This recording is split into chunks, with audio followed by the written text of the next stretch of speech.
311.5 metres अर्थात 963 kilo हर्ट्सवर तसंच 102.1 FM वर आणि न्यूज ऑन एअर या मोबाईल ॲपवर हे आकाशवाणीचं सुवर्ण महोत्सवी जळगाव केंद्र आहे. संध्याकाळचे 7:30 झाली आहेत. प्रसारित करत आहोत ग्रामीण भागातील महिलांसाठी कार्यक्रम गृहलक्ष्मी. भगिनींनो नमस्कार. गृहलक्ष्मी या कार्यक्रमात आपण सर्वांचं सहर्ष स्वागत. भगिनींनो नमस्कार. भगिनींनो, आज आपण अशा एका विषयावरती बोलणार आहोत जो आपल्या आरोग्याशी थेट जोडलेला आहे.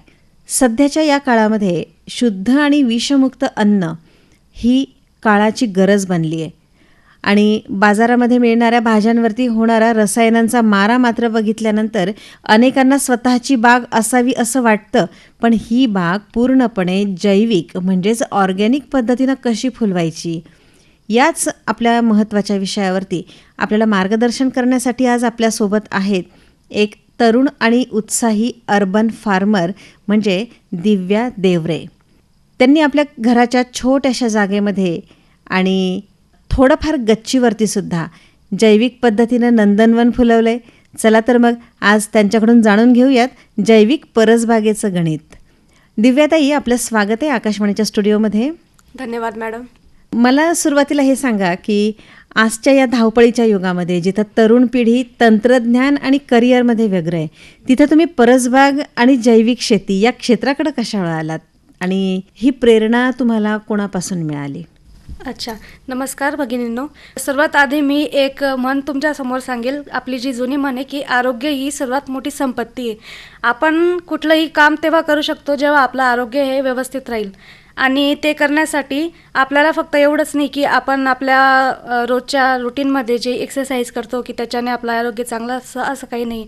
आपण जेवढं आरोग्याकडे लक्ष देतो तेवढंच आपण आपल्या जेवणाकडे किंवा डाएटकडे पण लक्ष दिलं पाहिजे. आणि ती डाएट कशी बनली किंवा तिच्यावर काय प्रक्रिया झालीत हे पण आपलं लक्षात घेणं सर्वात जास्त महत्त्वाचं आहे. आणि याच्याकडे माझा फोकस असा गेला की काही वर्षांपासून मी बघते की लहान वयापासून तर म्हाताऱ्या लोकांमध्ये जो बी आजाराच्या प्रमाणात जो वाढ झाली तो नेमका कशामुळे झाला किंवा त्याच्यावरती म्हणजे या जेवणाचे काय परिणाम झाले असं मी त्याच्याकडे लक्ष केंद्रित केलं. आणि त्याच्यानंतर मला समजलं की आपला जो जेवणाची जी पद्धत आहे किंवा जी डाएट आहे त्याचं सर्वात मोठं योगदान असतं आपल्या आरोग्यावरती. ही जी प्रेरणा आहे ती मला मिळाली. त्यांना आपण आयुर्वेदाचार्य म्हणू शकतो. त्यांचं नाव होतं राजीव दीक्षित. ते जेव्हा तरुण होते त्यांच्या कार्यकाळात तेव्हा ते जनजागृती करायचे तरुणांमध्ये किंवा जे लोक शेती करतात किंवा ज्यांनी परसबाग तयार केल्या त्यांच्यामध्ये ते जनजागृती करायचे. आणि ते सांगायचे की आपण आपल्या जैविक पद्धतीने किंवा नैसर्गिक पद्धतीने आपण शेती कशी करू शकतो किंवा परसबागला कसं वाढवू शकतो. तर ही प्रेरणा जी आहे ती मला त्यांच्याकडून मिळालेली. बरं दिव्याताई, अनेकांना असं वाटतं की बागकाम म्हणजे फक्त रोपं लावणं आणि पाणी देणं, पण जैविक परसबाग व्यवस्थापन म्हणजे नेमकं काय आणि रासायनिक बागेपेक्षा ती वेगळी कशी असते याबद्दल थोडं सांगा. काही जे लोक असतात समजा ते परसबाग करतायत त्यांच्या घराच्या बाजूला, तर ते काय करतात ते एक रोपं आणतात आणि त्याच्यावर ते फर्टिलायझर्स यूज करतात जे मार्केटमध्ये तुम्हाला मिळतात. पण ते लोक त्या गोष्टीकडे लक्ष नाही केंद्रित करत की याचे डिसएडव्हान्टेजेस काय असू शकतात किंवा याचे जे वाईट परिणाम आहेत ते आपल्या रोपांवरती काय असू शकतात. त्याच्याने एक तर फर्टिलायझर्सचा हा फायदा आहे की जे आपले रोपं असतात ना ते एकदम लवकर वाढ होते त्यांची किंवा आपल्याला उत्पन्न त्याच्याने डबल मिळू शकतं. पण त्याचे काहीतरी नुकसान पण आहेत जे आपल्या शरीरावर आपल्याला जास्त हानिकारक असू शकतात. आणि जे तुम्ही जैविक बागेबद्दल विचारले त्याच्यामध्ये असं असतं की आपण नैसर्गिक खत तयार करतो घरच्या घरी, जसं की शेणखत, गांडूळ खत. हे खत तयार करून आपण त्या झाडांना देत असतो, त्याचं व्यवस्थापन करत असतो आणि त्याच्यामध्ये असं असतं की आपल्या आरोग्यासाठी आपल्याला काही नुकसान होऊ शकत नाही. बरं, आता बघा आपल्या शहरी भागामध्ये मात्र जागेची खूप मोठी अडचण आहे.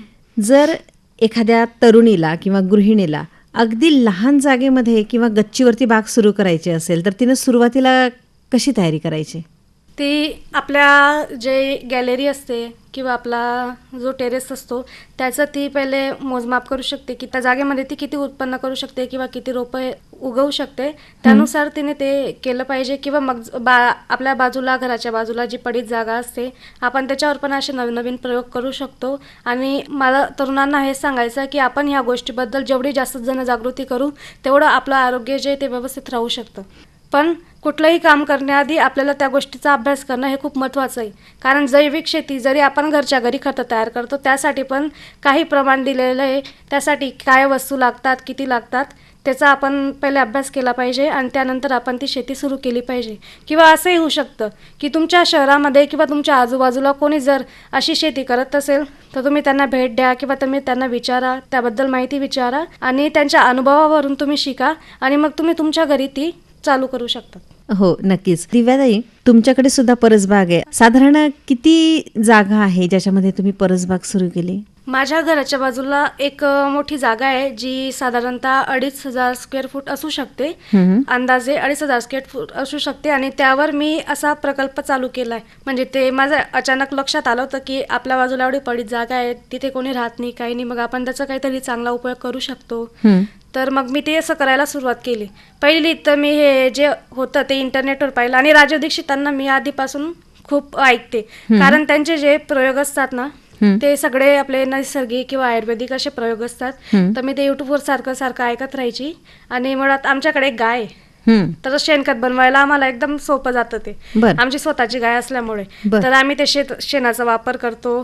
त्याच्यात ते जे लागणारी सामग्री जसं गूळ, बेसन, शेण, गोमूत्र, माती व पाणी यांचं जरा मिश्रण करून आम्ही त्याचं जैविक खत बनवतो. आणि तेच जे मी परसबाग तयार केली मी त्याचा वापर करते आणि त्याचे रिझल्ट्स खूप चांगले आहेत. म्हणजे जसं की आपण फर्टिलायझर्स न यूज करता पण जर त्याचा वापर केला तर आपल्याला चांगलं उत्पन्न मिळू शकतं त्यातून. बरं. तुमची जी परसबाग आहे ह्याच्यामध्ये तुम्ही कुठली कुठली झाडं लावली आहेत? आमच्या परसबागेमध्ये जसं की आम्ही टोमॅटो लावले, वांगी, मिरची, सीझन वाईज आपण जे सीझनमध्ये ज्या फळभाज्या खात राहतो ना त्या आम्ही लावण्याचा प्रयत्न करतो, उगवण्याचा प्रयत्न करतो. आणि मी हे सांगू शकते की रासायनिक शेतीतून आलेले जे फळं असतात आणि आमच्या बागेतून आलेले फळं यांमध्ये खूप फरक दिसायला मिळेल. म्हणजे आमच्या बागेतले जे फळं आहेत ज्यांच्यावर जैविक संसाधनांचा उपयोग केलेला आहे ते थोडे मोठे आणि फ्रेश दिसतात. जसं की रासायनिक नाही दिसत किंवा रासायनिक की ते 2-3 दिवसात खराब होऊ शकतात. तर जैविक असं नाही होत. यांना जरी आपण फ्रीजमध्ये नाही ठेवलं तरी त्यांचा प्रतिसाद आपल्याला चांगला मिळतो. बरं. आणि आमच्या जी शेती त्याच्यामध्ये कोथिंबीर, मेथी, पालक, पुदिना आणि राजगिरा यासारख्या पण भाज्या आम्ही त्याच्यात उत्पादन करतो. त्याच्यानंतर कारली आहे, दुधी भोपळा, दोडका आणि काकडी या भाज्यांचाही त्यातील समावेश आहे. बरं. आणि मग आता ह्या परसबागेला पाणी व्यवस्थापन तुमच्याकडे कसं आहे? आमच्याकडे पाणी व्यवस्थापनचं असं आहे की समजा आपण जर खूप मोठ्या प्रमाणामध्ये काही शेती वगैरे करतो तर त्याच्यासाठी पाण्यासाठी टेक्नॉलॉजीज वापर करतात. पण जसं की आमचं घरगुती किंवा परसबाग आहे तर त्यासाठी फक्त आमच्याकडे एक फॅसिलिटी की आम्ही बोरिंगचं पाणी त्याला सोडतो. म्हणजे त्याला जितकं आवश्यक आहे तितक्या वेळा आम्ही त्याला पाणी देत असतो. पाणीचं हे झालं की आम्ही त्याला परत बंद करून टाकतो. पण जर तुम्ही हेच मोठ्या प्रमाणामध्ये केलं तर तुम्ही खूप काही गोष्टींचा वापर करू शकता. जसं की ठिबक सिंचन आहे किंवा तुषार सिंचन आहे. या संसाधनांचा वापर करून तुम्ही त्यांना पुरेसे पाणी देऊ शकता जेवढं झाडांना आवश्यक आहे. बरं. आणि मग आता या झाडांना पाणी कोणत्या वेळेला देणं गरजेचं आहे? झाडांना पाणी देण्याची एक असं आहे की पाणी नेहमी सकाळी लवकर किंवा संध्याकाळी उशिरा द्यावे. दुपारच्या उन्हात पाणी दिल्यास बाष्पीभवन होऊन झाडांना ताण बसतो. यासाठी तुम्ही सकाळी लवकर द्या किंवा संध्याकाळी उशिरा द्या. बरं दिव्याताई, आता एकतर आपण परसबागेवरती चर्चा करतोय आज, तर जैविक पद्धतीनं आपण ज्या वेळेला परसबाग फुलवतो किंवा शेती करतो याचे फायदे आणि नुकसान कुठल्याही गोष्टीचे असतातच, तर ह्याचे फायदे आणि नुकसान आपण काय सांगाल? जैविक बागेचे फायदे मी सर्वात आधी सांगते. त्याच्यामध्ये असं असतं की आरोग्य आणि पोषण. तुम्ही जे जैविक पदार्थ खाणार त्याच्यामध्ये आपलं आरोग्य चांगलं राहील किंवा पोषक तत्वे त्याच्यात जास्त राहतील किंवा नैसर्गिक राहतील. नंतर असतं की पर्यावरणाची काळजी. त्याच्यानंतर आर्थिक बचत होते. कारण आजकाल तुम्ही बघितलंय की फर्टिलायझर्सची किंमत किती जास्त झाली. आणि माझं म्हणणं आहे की जसं तुम्ही खेड्यात जाता तर प्रत्येकाकडे गायी किंवा म्हशी असतातच. आपण जर खेड्यामध्ये बघितलं तर त्यांची तेवढी आर्थिक बचत होऊ शकते कारण त्यांना शेणखत तर घरचंच असतं. त्याच्यावर ते प्रक्रिया करून त्यांचं खत बनवू शकतात. नंतर त्याच्यात मातीचा जे स्ट्रक्चर आहे ना ते सुधारतं. कारण तुम्ही जर आधीच्या काळात बघितलं असेल की जर आपण 10 फूट जरी विहीर हे केली तरी त्याला पाणी लागून जायचं. पण आता तुम्ही 70 फूट 75 फूट विहीर खोदतात तरी त्याला पाणी लागत नाही. याचं कारण असं आहे की आपण ते फर्टिलायझर्स यूज करून करून जी सुपीक जमीन आहे ना, तिचं स्ट्रक्चर पूर्ण बिघडलेलं आहे त्या फर्टिलायझर्समुळे. त्याच्यामुळे ती पाणी लागणार नाही, पाण्याची लेवल जी ती हळूहळू कमी होत गेली आहे. पण जर तुम्ही जैविक शेती करण्याचा प्रयत्न केला किंवा ती केली व्यवस्थित, तर ते पाण्याचे जे स्ट्रक्चर आहे ना ते वाढेल, म्हणजे लेवल वाढेल आणि आपल्याला लवकर पाणी मिळेल. त्याच्याने आपली जमीन सुपीक होऊ शकते. हो, आणि नक्कीच. या सेंद्रिय शेतीचे जे नुकसान आहे, जैविकलाच दुसरा समानार्थी शब्द सेंद्रिय असतो, हो. तर सेंद्रियचे नुकसान असे आहेत की त्याला जास्त मेहनत लागते, वेळ आणि मेहनत त्याला जास्त लागते. हं. नंतर उच्च उत्पादन खर्च असतो, म्हणजे आपण चांगल्या क्वालिटीचं उत्पादन आहे त्याला आपल्याला एक्सपोर्ट करायला जरा जास्त खर्च लागतो. नंतर थोडी बाजारपेठची अडचण असतेच, हं. पण ती पूर्ण नसते, कारण आपण आता कसं आहे जनजागृती होऊन गेली आहे जैविक शेतीसाठी.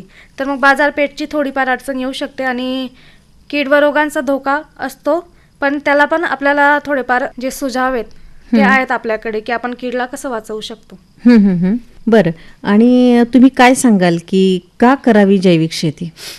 जैविक शेतीचं मुख्य जे कारण आहे ते हेच आहे की आपलं आरोग्य व्यवस्थित राहावं, कारण आरोग्य आपली संपत्ती आहे. हं. तर ते आपल्याला व्यवस्थित करण्यासाठी आपल्याला जैविक शेती करणं फार महत्त्वाचं आहे. हं. आणि जैविक शेतीमुळे काय होतं की आपला निसर्ग वाचतो, पर्यावरणाला काहीच त्याचा परिणाम होत नाही, तो चांगला असतो. आणि जसं आपलं पर्यावरण असतं तसं आपलं वर्किंग करण्याचं त्याच्यावर डिपेंड करतं. आपलं पर्यावरण चांगलं राहील तर आपण चांगल्या प्रकारे इफेक्टिव्हनेसने वर्किंग करू शकतो. पर्यावरण जर खराब राहिलं तर मग आपलं कुठल्या कामात लक्ष राहत नाही. आणि माझा तरी सल्ला एकच आहे लोकांना किंवा जे शेती करणार आहेत त्यांना, की आपण म्हणतो आपण आपल्या येणाऱ्या पिढीसाठी जे आहे ते आपण बंगले बांधून ठेवू, जमीन भरून ठेवू, पण जर आपलं पर्यावरण व्यवस्थित नसलं तर आपले बंगले आणि जमीन आपल्यासाठी काही कामाची नाही. त्यासाठी आपल्याला आधी पर्यावरण सांभाळावं लागेल, त्यानंतर त्यांना दुसरी प्रॉपर्टी कामात येईल. कारण आरोग्य जर त्यांच्याकडे व्यवस्थित नसलं तर त्यांच्या बिल्डिंग किंवा संपत्ती राहून त्यांना फायदा तेवढा होऊ नाही शकत.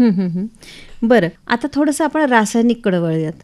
समजा रासायनिक खतं दिली किंवा मग फवारणी केली आणि त्याच्यातून जे पीक आपण उगवू, आपल्या आहारामध्ये आपण त्या अन्नपदार्थांचा वापर करू, तर त्याच्याने कुठले कुठले आजार होऊ शकतात? पहिले तर मी थोडं रासायनिककडे वळते आणि रासायनिकबद्दल थोडी माहिती तुम्हाला देते. रासायनिक शेती म्हणजे कारखान्यात रासायनिक प्रक्रियेतून बनलेली खते, ज्यामध्ये नायट्रोजन, फॉस्फरस आणि पोटॅशियम असे घटक असतात. आणि त्या घटकांचा फायदा व नुकसान मी तुम्हाला थोडक्यात सांगते. त्याचा फायदा असा आहे रासायनिक खतांचा की त्याची जलद वाढ होते आणि उत्पन्न जास्त येतं, किंवा पिकांची गुणवत्ता सुधारते, म्हणजे ते दिसायला एकदम मोठे मोठे दिसतात. त्यानंतर त्याचा सुलभ वापर, म्हणजे सोपे असतात ते वापरण्यासाठी, आणि कीड आणि रोगांवर नियंत्रण असतं त्यामुळे. पण जर आपण रासायनिक शेतीच्या नुकसानांकडे वळलं तर नुकसान त्याच्यात सर्वप्रथम हे की जमिनीची सुपीकता कमी होते, जलप्रदूषण होते, त्यानंतर पर्यावरणाचे नुकसान होते, आणि सर्वात मोठा धोका जो येतो म्हणजे मानवी आरोग्यासाठी खूप मोठा धोका आहे त्याच्यामध्ये, किंवा असंतुलित वापर. आता काय असतं, कुठलीही गोष्ट जर आपण जास्त वापर केला तर त्याचे नुकसान होतातच. जर तुम्ही बघितलं की कमर्शियल फार्मिंग बिझनेस आहे, ज्यांचं कामच जे आहे की आपल्याला प्रोडक्ट द्यायचं आहे कस्टमरपर्यंत, तर ते काय करतात, जास्तीत जास्त उत्पन्न काढण्याचा ते प्रयत्न करतात. त्यामुळे ते काय करतात, रासायनिक खतांचा जास्तीत जास्त वापर करतात आणि ते लवकर होतात, त्यांना उत्पन्न दुप्पट मिळतं, पण ते आपल्या आरोग्यासाठी सर्वात जास्त हानिकारक आहे. आणि तुम्ही जे मगाशी विचारलं मला की त्याच्याने काय रोग होऊ शकतात, तर रासायनिक शेतीमुळे होणारे आजार असे आहे की मागच्या काही वर्षांपासून कॅन्सरचा धोका सर्वात जास्त वाढला आहे. जसं महिलांमध्ये तुम्ही म्हणता की ब्रेस्ट कॅन्सर, तर ब्रेस्ट कॅन्सर हे रासायनिक शेतीमुळे उत्पन्न झालेत. त्यानंतर आहे की श्वसन रोग, ॲस्थमाचा आजार वाढला आहे. नंतर चपाचं पाणी, इतर आजार, त्वचा आणि डोळ्यांचे त्रास आणि तीव्र विषबाधा असे काही आजार आहेत. जर आपण डेटा काढला काही मागील वर्षातील, त्यानुसार आपण हे माहिती करू शकतो की कुठल्या रासायनिक खतामुळे कोणते कोणते आजार अजून वाढलेत. हो, आता मला हे सांगा की सेंद्रिय पद्धतीनं आपली परसबाग कशी फुलवावी? सेंद्रिय पद्धतीने परसबाग फुलवण्याचा अर्थ असा आहे की आपण नैसर्गिक खतांचा सर्वात पहिले वापर करायचा. जसं ज्याच्यामध्ये शेणखत येतं किंवा कंपोस्ट खत येतं, किंवा मग आपलं गांडूळ खत येतं, म्हणजे गांडुळांच्या मदतीने शेण आणि कचरा कुजवून उच्च प्रतीचे खत बनवणे.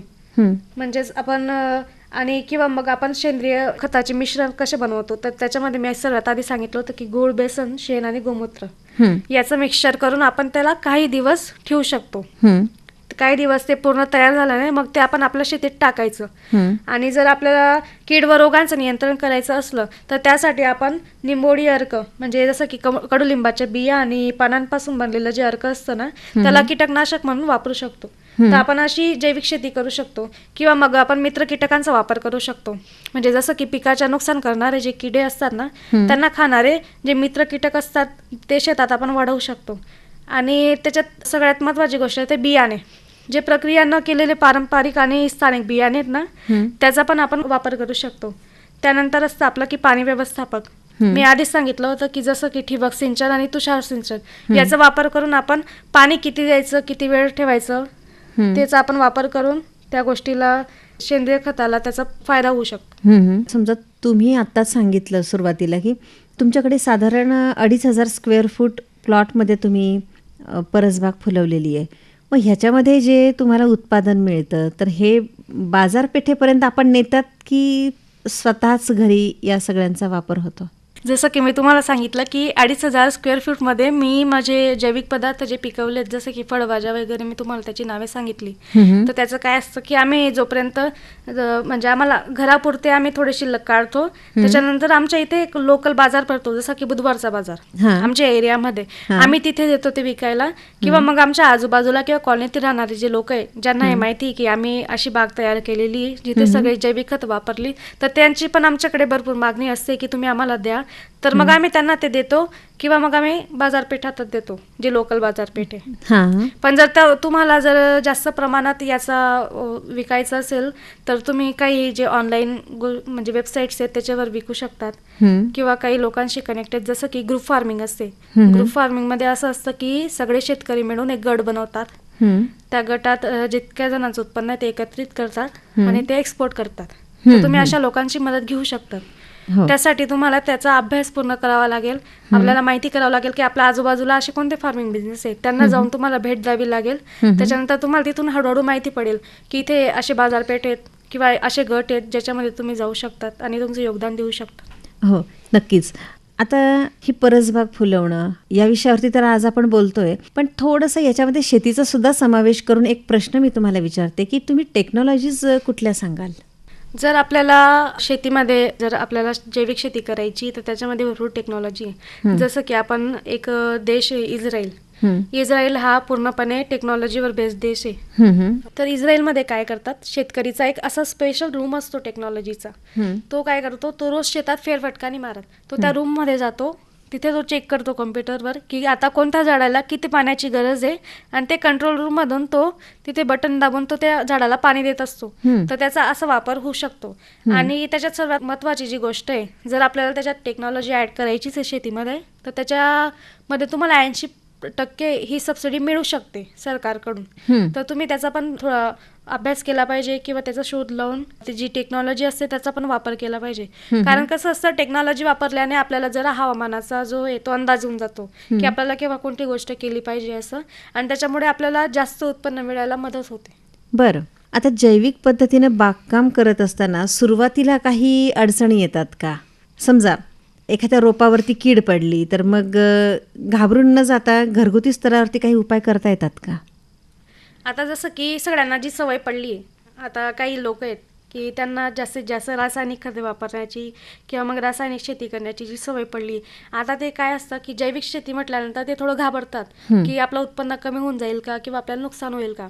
तर त्याच्यासाठी मी एक सांगू शकते की जर तुमच्याकडे 4 एकर शेती समजा, तर आधी जी 2 एकर शेती त्याच्यात तुम्ही तुमची रासायनिक शेती चालू ठेवा, कारण तुम्हाला नुकसान नाही झालं पाहिजे. आणि त्याच्यामध्ये 2 जी एकर उरेल त्याच्यामध्ये तुम्ही जैविक शेती स्टार्ट करू शकता. कारण जसं जसं तुम्ही स्टार्ट करणार तसं तसं तुम्हाला अनुभव येत जाईल. कारण आपण जे फर्टिलायझर यूज केले इतक्या वर्षापासून, त्याच्यामुळे काय झालं की पाण्याची लेवल ती कमी होऊन गेली. तर ती लेवल तयार व्हायला थोडा वेळ लागतो. आपल्याला समजा जैविक शेती करायची म्हटली तर शेतीची जी लेवल आहे ती थोडी वेळानंतर ती बनायला सुरुवात होते. मग त्याच्यामुळे काय होतं, इकडचं उत्पन्न आपलं थांबून गेलेलं असतं. म्हणून तुम्ही असं करा की अर्ध्या शेतीमध्ये जैविक आणि अर्धी रासायनिक शेती करायची. मग जसं जसं तुम्ही जैविक शेती करत जाणार तसा तसा तुम्हाला अनुभव येत जाईल, तुमच्या चुका तुम्हाला समजत जातील आणि त्यानुसार तुमचं उत्पन्न वाढेल. तसं तर त्याला सुरुवात म्हणजे जी सुपीक जमीन बनायला वेळ लागतो, पण एकदाची जी का ती बनली तर तुम्हाला त्याचं डबल उत्पन्न मिळू शकतं रासायनिक शेतीपेक्षा. म्हणून काही काही लोक आधी घाबरतात. तर घाबरणाऱ्या लोकांनी असं केलं पाहिजे की अर्धी शेती जी ती रासायनिक आणि अर्धी शेती जैविक केली पाहिजे. त्यामुळे तुम्हाला आणि दोघं शेतींचा अनुभव येईल आणि तुम्हाला हे पण समजेल की कोणत्या शेतीमध्ये आपल्याला उत्पन्न किंवा मग आपल्याला जो फायदा आहे तो कोणत्या शेतीमध्ये जास्त होतोय. मला आता एक सांगा की आता जैविक पद्धतीनं तुम्ही तुमची परसबाग फुलवली आहे, पण जर समजा कीड पडली तर त्या किडीला तुम्ही घरगुती स्तरावरती काय उपाय करतात? घरगुती स्तरावर जसं की मी आधी सांगितलं होतं की मी निंबोणीचा अर्का जो आहे तो त्याच्यावर वापरते किंवा गाईचं गोमूत्र आहे. जसं आमच्याकडे स्वतःची गाय आहे तर आमच्याकडे गोमूत्र हे म्हणजे साठवलेलं असतं आम्ही कायम, तर आम्ही त्याच्यावर गोमूत्र मारतो किंवा जो निंबोणीचा अर्क असतो ना तो मारतो, तो बनवून. त्याची प्रक्रिया कशी असते ती पण तुम्हाला सहज मिळून जाईल. त्याचं फक्त आपल्याला काय असतं, काही काम करण्याआधी आपल्याला थोडा अभ्यास करावा लागतो. या गोष्टींचा अभ्यास केल्यानंतर तुम्हाला जसा जसा अनुभव येत राहील तसं तसं तुम्हाला समजेल की कोणतं जे कीटक आहे ते कशाने आपण नियंत्रणात आणू शकतो. तर मग मी या दोन गोष्टींचा सर्वात जास्त वापर करते, एक तर गोमूत्र आणि एक निंबोणीचा अर्क. बरं, आणि जर समजा आता ही फवारणी करत असताना थोडंसं कमी जास्त प्रमाणामध्ये जर फवारलं गेलं तर त्याचा काही परिणाम वेगळा होतो का?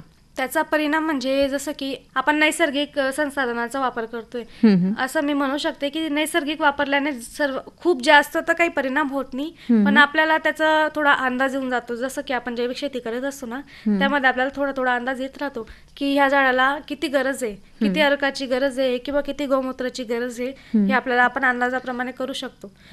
पण त्याचा जर खूप जास्त तुम्ही वापर केला तर त्याच्याने खूप जास्त काही तुमचं नुकसान होणार नाही, कारण ते सगळं नैसर्गिक आहे. हो. दिव्याताई, आजची तरुण पिढी ही पर्यावरणाच्या बाबतीमध्ये खूप जागरूक आहे, आपल्याला सगळ्यांना माहिती आहे. त्यांच्यासाठी तुम्ही काय सांगाल? म्हणजे परसबाग केवळ छंद म्हणून की करिअरची संधी म्हणून सुद्धा त्यांना पाहता येईल का? हो, नक्कीच. आपल्याला सगळ्यात जास्त जे फील्ड आहेत ते आपल्याला फक्त एवढंच माहिती की डॉक्टर बनून गेला, इंजिनियर बनून गेला, पण जर आपण प्राचीन काळापासून बघितलं तर जी भारताची बॅकबोन आहे ती शेती आहे किंवा ॲग्रिकल्चर आहे.